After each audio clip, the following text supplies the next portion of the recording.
Okay guys, so in this lesson we're going to be talking about solving multi-step equations. You probably have seen this before many times, which is basically solving for x, getting the x by itself. But this time we're going to incorporate a little bit more of distributive property and combining like terms in the problems. I give you the steps on the right hand side. So the steps is if you have a parentheses, then the first step is always going to be to distribute. Then after that, after you do the distributive property, if applied, then you have to combine like terms, put all the x's together, all the numbers without variables together, etc. If you have two variables, as in a variable on each side, you have to move the smallest variable if applicable, and put the x's together, put the coefficients together. The number without variables, move them to the opposite side, and then at the very end, you divide both sides by the coefficient. So we've done the last couple of steps before. I'm just going to go over some examples in case you guys have parentheses. So example number 1. So let's say we have this situation. We have 6 parentheses negative x minus 3 equals 24. So we have to first do the distributive property. So step 1, right? So multiply everything on the left side by 6. If we do that, we get negative 6 multiplied by negative x, which is negative 6x. And then positive 6 multiplied by negative x, which is negative 6x. And then 6 multiplied by negative 3, which is negative 12. That's equal to 24. So we've gone over the last couple of steps before. So we draw the vertical wall just to make sure we know the left from the right. We want to get the x by itself, so we move the stuff that's furthest away from the x on that same side. So we got to get rid of the 12, we got to get rid of the 6.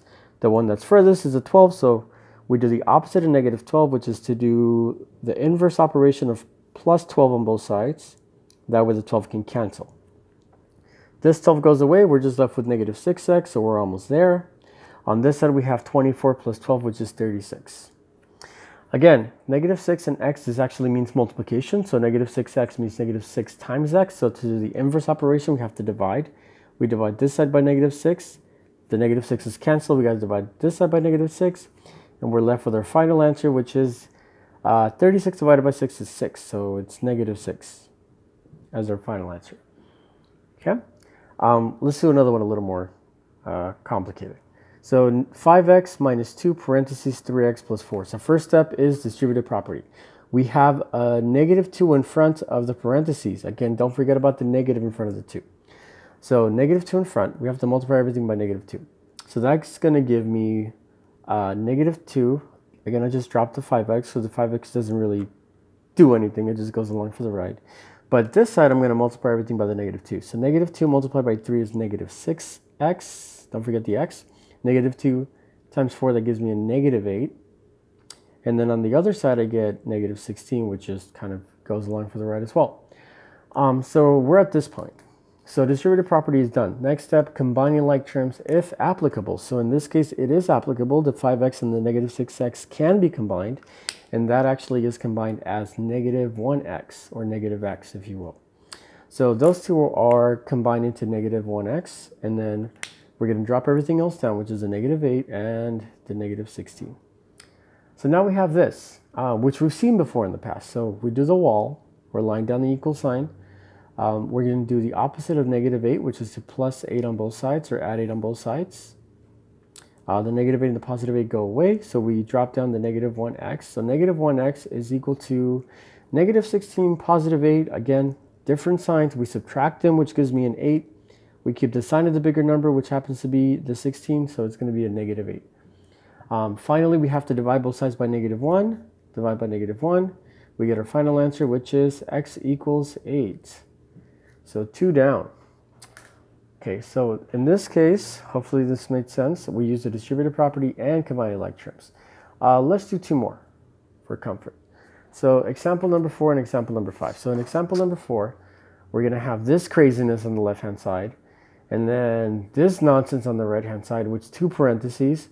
But again, let's just take it step by step. So first step says distributive applicable.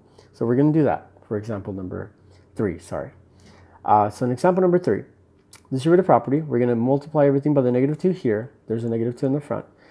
Distributive property here, we're also going to multiply everything by the negative 3 here, so we can simplify. So this side, I'm not even going to touch that right now. It looks a little too crazy for me, so we'll get to that later. So So I'm just going to rewrite it as 10x minus 9 minus 11 minus x equals, on this side, this is going to give me negative 4x. This is going to give me negative 8 after I multiply everything by the negative 2. Don't forget the negative. Here we're going to get a negative 6x, and here we're going to get a positive 6. Okay, so multiply everything on in this parentheses by the negative 2, multiply everything in this parentheses by the negative 3, so we're left with that. Now, we have to do combining like terms. So on the left-hand side, we can combine a few things. So on the left-hand side, which is totally different from the right-hand side, by the way. So on the left-hand side, I can combine these two. I could also combine these two, because these two have x's, and then these don't. I can do the same thing with the right-hand side. I can combine the x's together. So this guy is going to go with this guy, and then the negative 8 can be combined with the positive 6, so we can do that. But just be very careful. There is a wall in the middle. You can't just combine stuff in the left and the right away. So just keep them separated and then worry about moving stuff at the end. So 10x minus 1x, we get a total of 9x. So I'm going to just put that in the front. Negative 9 minus 11, we get a total of negative 19. So we combine like terms there. On the right-hand side, we're going to get combining like terms of negative 4x and negative 6x, which gives me negative 10x. So put those two together. And then finally negative 8 and then positive 6, which gives me negative 2. So this looks way better than the stuff that we started off with, right? So we can actually work with this. So we're just going to follow the rest of the steps. So step number 3 says, move the smallest variable if applicable. So in this case, it is applicable. We have two variables, one on each side. So we got to get the x by itself, but x is split in two different places, so we're going to move everything to one single side. The smallest variable, in terms of number, quantity, I'm going to go with the 9 because that's smaller than 10. So don't worry about the negatives right now. So if I want to get rid of the 9, I have to cancel it, which means I have to subtract the same thing. So in this case, I'm going to subtract 9x on this side so it can go away. And that'll cancel out. But again, I have to do it to the other side as well. So make sure you line up the like terms together. Notice that I put the 9x under the 10x because these are like terms. So I could actually combine those two. On the left side, I'm going to get negative 19. On the right-hand side, I'm going to get negative 10 minus 9, which is negative 19x. Don't forget the x, minus 2. So this negative 2 just drops down. Okay, so we are there. So next thing we got to do, step 4 says move numbers without variable to the opposite side. So in this case, the negative 2 is in the way, because notice that the whole point of me doing all this nonsense is to get the x by itself. I have negative 19 that I got to get rid of, and I have the negative 2 that I got to get rid of, so I got to move them to the other side. Other side meaning, in this case, the left. So let me make the wall a little longer. I'm going to cancel out the 2 by adding 2 on both sides.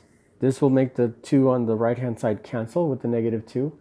And then we're going to get on this side negative 19 minus 2, which is negative 17. No, 17. I'm sorry.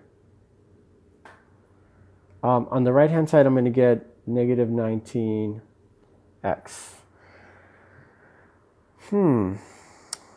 Let's see.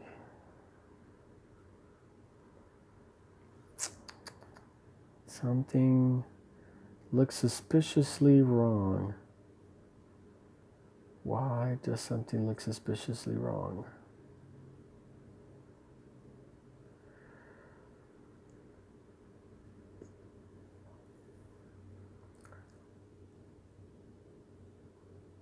Oh, that's why something looks suspiciously wrong. I copied down the problem wrong. No big deal. All this means is that our answer is not going to be nice and beautiful like I wanted it to be. I wanted it to be a whole number, but it's not, so boo-hoo, deal with it. We're going to get rid of the 19 on this side, the negative 19, by dividing it. So we're going to divide this by negative 19 on the right-hand side, and we're going to do that same thing on the left-hand side, divide by negative 19. So our final answer, as ugly as it looks, is going to be x equals 17 over 19. And the negatives cancel, so it's going to be just 17 over 19. Again, I copied down the problem down wrong. It was supposed to be in the beginning of the problem. This is supposed to be a +9, a +9, and I screwed it up, so big deal. Moving on to the next one. Okay, negative 16 plus 5n equals negative 7 parentheses negative 6 plus 8n, and then all that plus 3. So let's move it along so we can finish up this video. So distributive property is the first step. So this is going to give me 7 times 6 is 42. Negative times negative is a positive, so this will be a positive 42. Then 7 times 8 is 56. This is going to give me a negative 56. And don't forget about the n. And then finally, we're going to have a plus 3. This just goes along for the right. Okay, that's the right-hand side. So on the left-hand side, we still have this negative 16 plus 5n. All right, so distributive property done. Can we combine like terms in this problem? Well, yes, we can. On the right-hand side, we have the positive 3 and the positive 42 that we can combine into 45. So let me rewrite this. Negative 16 plus 5n equals negative 56 and positive 45. I wrote it on the right-hand side, but it's there. So next step, we have to move the smallest variable. So I'm going to draw the wall. Okay, move the smallest variable to the other side. In this case, the 5 is smaller, so I'm going to subtract 5n on both sides. So minus 5n minus 5n. This negative 5 and positive 5 cancel, and then the only thing left here is a negative 16. Negative 56 and negative 5, again, they're both negative, so we just add up the numbers. This is going to give me a 61, so negative 61, and then don't forget about the n. Positive 45 just drops down, and then we have this. Now we got to get the n by itself. Again, that's the whole point of us doing all this nonsense. So we got to move the 45 and we got to move the 61 to the other side. So in this case, we're going to start with the 45 first because it's furthest. So 45 positive. So we're going to cancel that out by subtracting 45 on both sides. This goes away. This becomes, whoa, what do you know? It's 61. So negative 61 on the left equals negative 61 on the right with an n on it. Almost done. I want to get rid of that negative 61, so I have to cancel it by dividing because this is multiplied together.